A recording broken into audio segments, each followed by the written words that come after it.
अयि कुतो अयं जलोच्छल ध्वनिः महामत्स्यो मकरो वा भवेत् पश्यामि तावत्। अरे तरंगों, पानी के उछलने की आवाज़ कहाँ से आ रही है? बड़ी मछली या मगरमच्छ होगा, मैं देखता हूँ।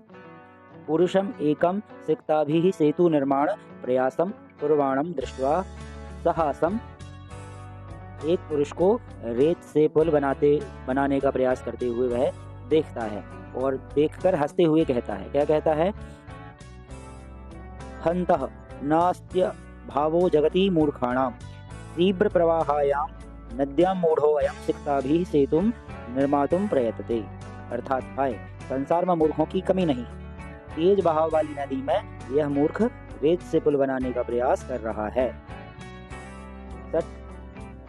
नमस्कार दोस्तों, जय श्री राम। स्वागत है आपका हमारी इस वीडियो में। आज हम कक्षा 9वीं के संस्कृत विषय के पाठ 7 सप्तमः पाठ, जिसका नाम है सिक्ता सेतु।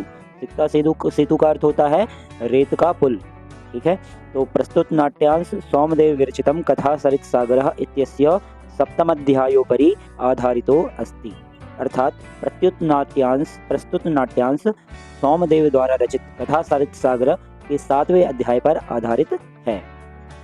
अस्मिन् नाट्यांशे तपसा विद्यां प्राप्तुं यत्नशीलः कश्चित् तपोदत्तनामकः कुमारः विचित्रः अस्ति। अर्थात इस नाटक में तपस्या के द्वारा विद्या प्राप्त करने के लिए प्रयत्नशील कोई तपोदत्त नामक कुमार का वर्णन है। तस्य मार्गदर्शनाय पुरुषवेशधारी देवराज इंद्रः तत्र आगतवान्। उसके मार्गदर्शन के लिए पुरुष का वेश धारण करके देवराज इंद्र आते हैं। तत्र आगत्य देवराजः सिक्ताभिः सेतु निर्माणार्थं प्रयतते। और वहां आकर के देवराज सिक्ताभिः अर्थात रेत से सेतु निर्माणार्थं प्रयतते, सेतु निर्माण का प्रयत्न करते हैं। एतद् दृष्ट्वा तपोदत्तः प्रहसन वदति, किमर्थं भो वालुकाभिः जलबंधं निर्मासि। यह देखकर तपोदत्त हंसते हुए बोला, आप क्या कर रहे हो? क्या आप रेल से पुल का निर्माण कर रहे हैं, सेतु का निर्माण कर रहे हैं?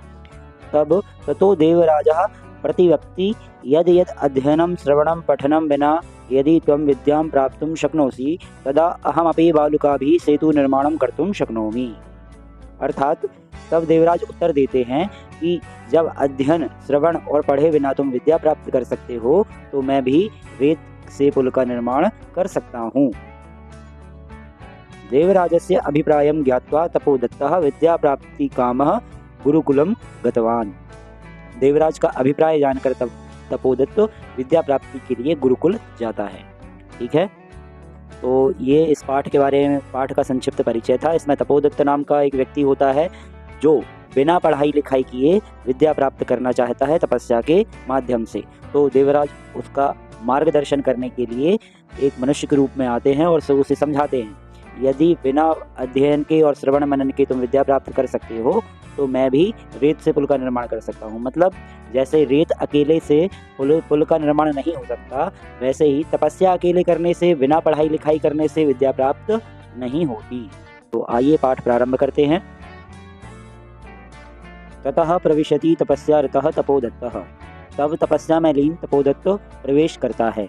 तपोदत्तः अहम अस्मि तपोदत्तः बाल्ये पितृचरणैः क्लेश्यमानो अपि विद्यां न अधीतवान् अस्मि। मैं तपोदत्त हूँ, बचपन में पिता के द्वारा व्याकुल किए जाते हुए अर्थात डांटे जाते हुए भी विद्या प्राप्त नहीं की, अर्थात पढ़ाई नहीं की। तस्मात् सर्वैः कुटुम्बिभिः मित्रैः जातिजनैश्च गर्हितो अभवम्। इस कारण से सभी परिवार वालों के द्वारा, मित्रों के द्वारा और बंधु बांधवों के द्वारा गर्हितो अस्मि अर्थात अपमानित हुआ हूँ। ऊर्ध्व निःश्वस्य लंबी सांस लेकर, हा विधे किम इदं मया कृतं कीदृशी बुद्धि आसीत् तदा एतदपि न चिंतितं यत्। अर्थात हे विधाता, यह मैंने क्या किया, तब मैं कैसी बुद्धि वाला था, यह भी नहीं सोचा कि परिधानैः अलंकारैः भूषितो अपि न शोभते नरो निर्माणे भोगी व सभायां यदि वा गृहे। अर्थात बिना मणि वाले सांप के समान मनुष्य सभा में अथवा घर पर सुंदर वस्त्र आभूषण धारण करने पर भी विद्या के बिना सुशोभित नहीं होता। अर्थात जिस प्रकार बिना मणि वाला सांप सुशोभित नहीं होता, उसी प्रकार विद्या बिना विद्या के मनुष्य सुशोभित नहीं होता, चाहे उसके कितने भी सुंदर वस्त्र हों या आभूषण पहने हों। अतः हमें विद्या अवश्य ग्रहण करना चाहिए।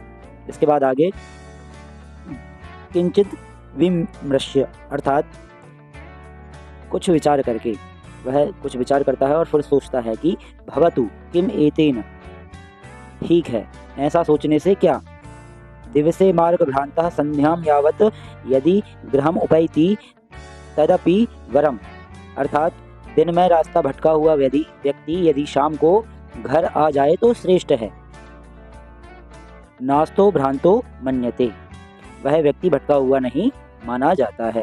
अर्थात वो एक कहावत है कि सुबह का भूला यदि शाम को घर वापस आ जाता है तो उसे भूला नहीं कहते, तो वही कहावत यहाँ पर उसने कही है। फिर इसके बाद अतो अहम इदानीम तपश्चर्यया विद्या प्राप्तुम प्रवृत्तो अस्मि, अतः मैं अब तपस्या के द्वारा विद्या प्राप्त करने के लिए तत्पर हूँ। जलोच्छल छल ध्वनि श्रूयते, और पानी के उछलने की आवाज सुनाई देती है। अये कुतो अयम जलोच्छल ध्वनि महामत्स्यो मकरो वा भवेत पश्यामि तावत, अरे तरंगों पानी के उछलने की आवाज कहाँ से आ रही है, बड़ी मछली या मगरमच्छ होगा, मैं देखता हूँ। पुरुषम एकम सिक्ताभिः सेतु निर्माण प्रयासम कुर्वाणम दृष्ट्वा साहसम, एक पुरुष को रेत से पुल बनाने का प्रयास करते हुए वह देखता है और देखकर हंसते हुए कहता है, क्या कहता है, हन्तः नास्त्य भावो जगति मूर्खाणाम तीव्र प्रवाहायां नद्यां मूढ़ो अयम सिक्ताभिः सेतुम निर्मातुम प्रयतते, अर्थात हाय संसार में मूर्खों की कमी नहीं, तेज बहाव वाली नदी में यह मूर्ख रेत से पुल बनाने का प्रयास कर रहा है। साट्टहासम पार्श्वमुपेत्य, और जोर से हंसता हुआ पास जाकर, भो महाशय किमिदं विधीयते अलम अलम तव श्रमेण पश्य, हे महाशय यह क्या किया जा रहा है, तुम्हारा परिश्रम बंद करो, पश्य देखो। फिर आगे है, रामो वबंधयम सेतुम शिलाभि मकरालये विदधत बालुकाभिस्तम यासी त्वमति रामताम, अर्थात राम ने समुद्र में जिस पुल को शिलाओं पत्थरों के द्वारा बांधा अर्थात बनाया था, वैसा ही पुल तुम रेत से बनाते हुए राम से भी श्रेष्ठ बनने की कोशिश कर रहे हो। वह मतलब मजाक उड़ाता हुआ उस व्यक्ति से कह रहा है। फिर इसके बाद चिंतयत् तावत् सिकताभिः क्वचित सेतुम कर्तुम युज्यते, अर्थात जरा सोचो रेत के द्वारा कभी पुल बनाया जा सकता है। तो पुरुष कहता है, भो तपस्विन कथम माम अवरोधम करोसि प्रयत्नेन किम न सिद्धम भवति का आवश्यकता सलाना, अर्थात वह पुरुष कहता है, हे तपस्वी मुझे क्यों रोक रहे हो, प्रयास करने से क्या नहीं सिद्ध हो सकता, पत्थरों की क्या आवश्यकता है। तो सिक्ताभिः रेव सेतुम करिष्यामि स्वसंकल्प दृढ़तया, अर्थात पत्थरों की क्या आवश्यकता है, अपने दृढ़ संकल्प से मैं रेत से ही पुल का निर्माण करूंगा। वह पुरुष उससे ऐसा कहता है। तो तपोदत्तः आश्चर्यम किम सिक्ताभिरेव सेतुम करिष्यसि सिक्ता जल प्रवाहे स्थास्यन्ति किम भवता चिंतितम न वा, अर्थात तपोदत्त कहता है, आश्चर्य है क्या रेत से भी पुल का निर्माण न करोगे, रेत जल के प्रवाह में कैसे रुकेगी, आपने यह विचार किया या नहीं। तो पुरुष कहता है, सोत्प्राशम अर्थात खिल्ली उड़ाते हुए, उसका मजाक उड़ाते हुए पुरुष कहता है, चिंतितम सम्यक चिंतितम नाहम सोपान सहायतया अधिरोढ़ुम विश्वस्मि समुत्प्रूयैव गंतुम हमोस्मि, अर्थात सोचा अच्छी प्रकार से सोचा, मैं सीढ़ियों की सहायता से ऊपर चढ़ने में विश्वास नहीं करता हूँ और एकदम से छलांग लगाकर जाने में भी समर्थ हूँ, ऐसा वह कहता है।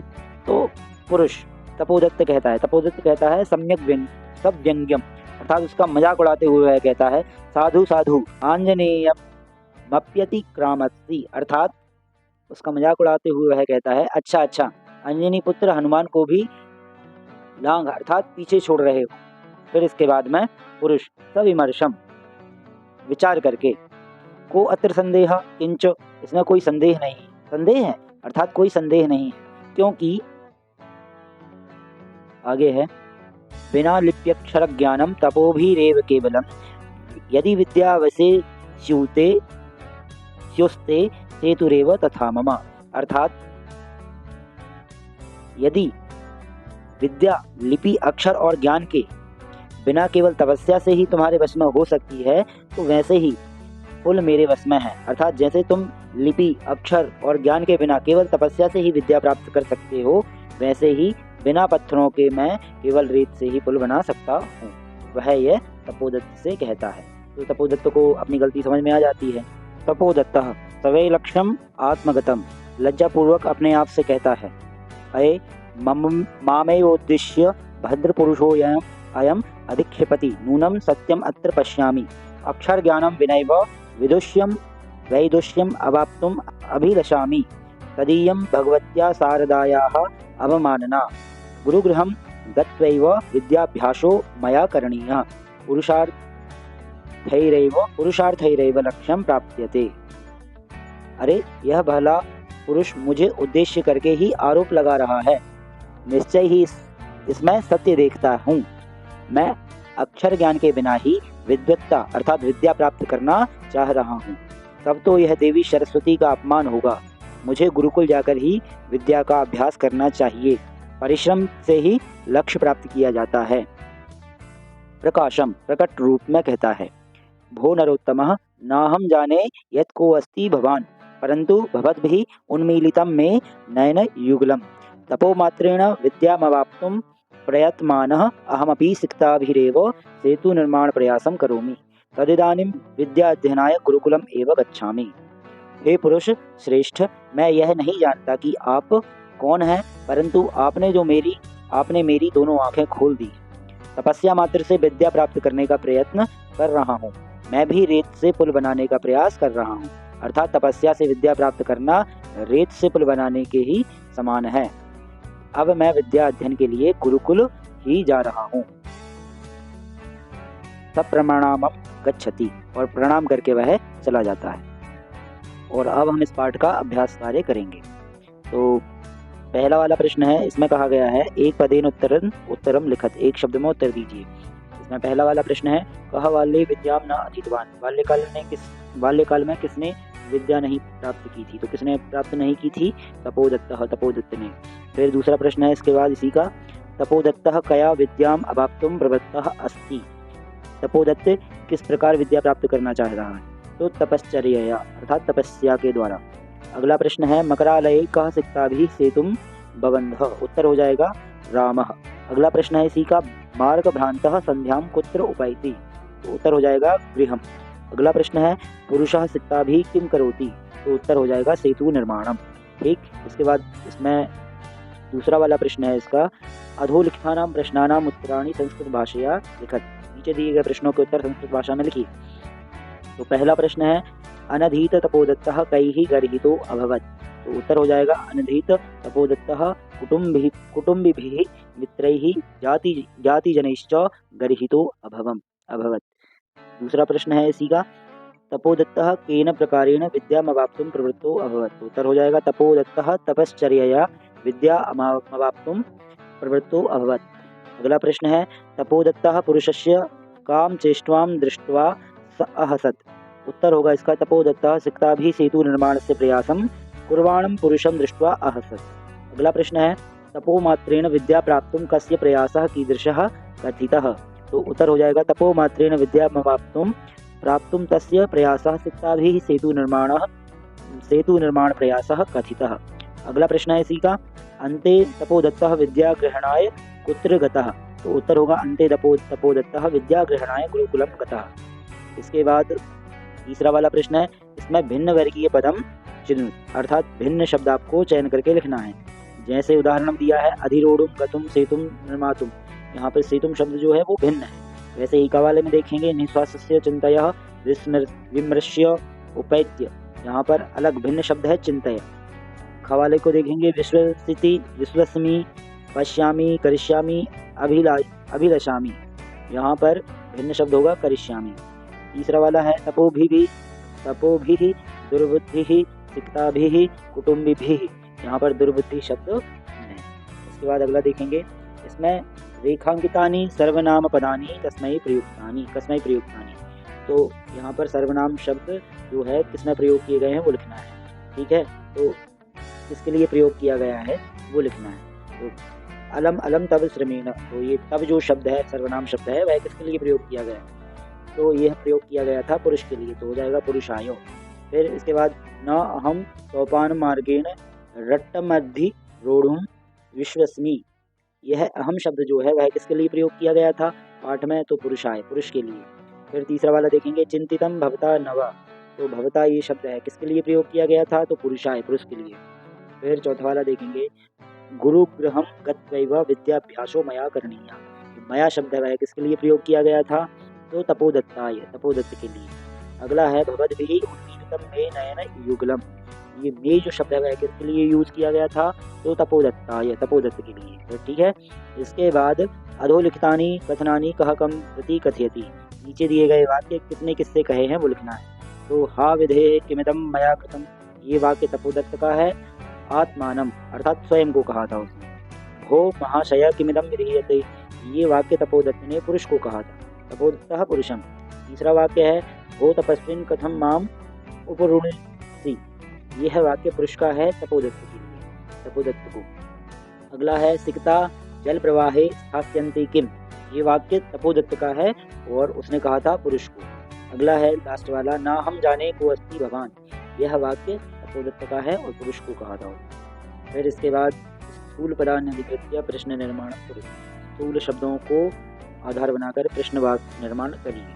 तो पहला वाला है तपोदत्तः तपश्चर्यया विद्यामवाप्तुं प्रवृत्तो अस्ति, यह तपश्चर्या शब्द है जो स्थूल है अर्थात मोटा है, इसकी जगह आ जाएगा कया, तो वाक्य हो जाएगा तपोदत्तः कया विद्यामवाप्तुं प्रवृत्तो अस्ति, वाक्य में प्रश्न बन जाएगा ये वाक्य। अगला है खा वाला, इसमें स्थूल शब्द है तपोदत्तः, तपोदत्तः की जगह आ जाएगा कह, तो वाक्य बन जाएगा तपोदत्तः कुटुम्बिभिः मित्रैः गरिहितः अभवत्।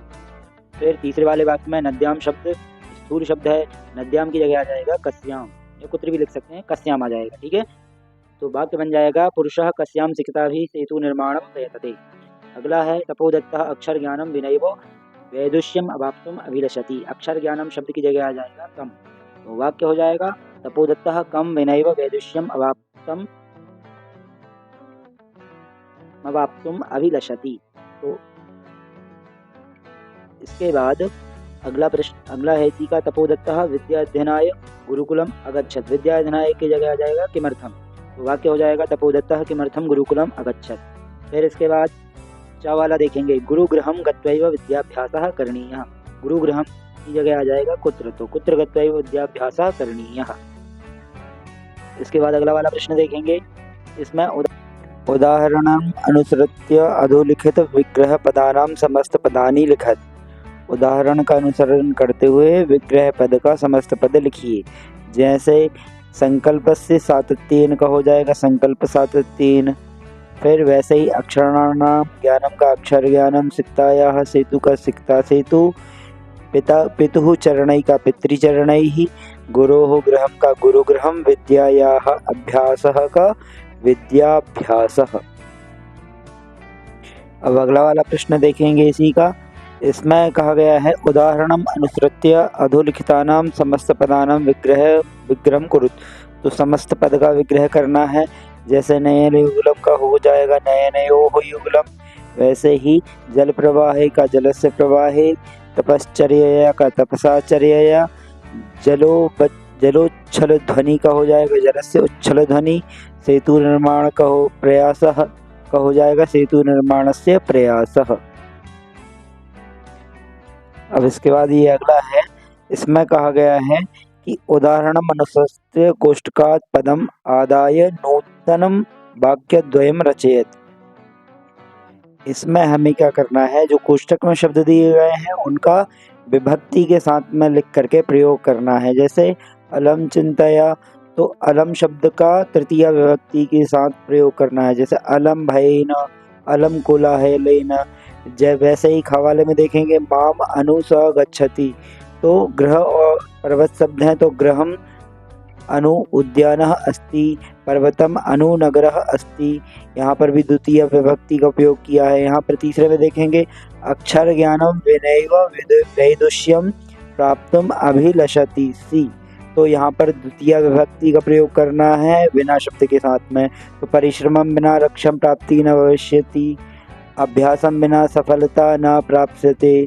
अब चौथे वाले में देखेंगे घ वाले में संध्याम यावत गृहम उपैति। तो मास और पर्वत शब्द दिए गए हैं, इनका द्वितीय विभक्ति में उपयोग करना है यावत के साथ में। तो मासम यावत गृहम उपैति, ऐसे ही वर्षम यावत विद्याध्ययनम गुरु। तो इसी प्रकार ये हमारा प्रश्न हो जाएगा। तो आशा है आपको समझ में आया होगा। जय श्री राम।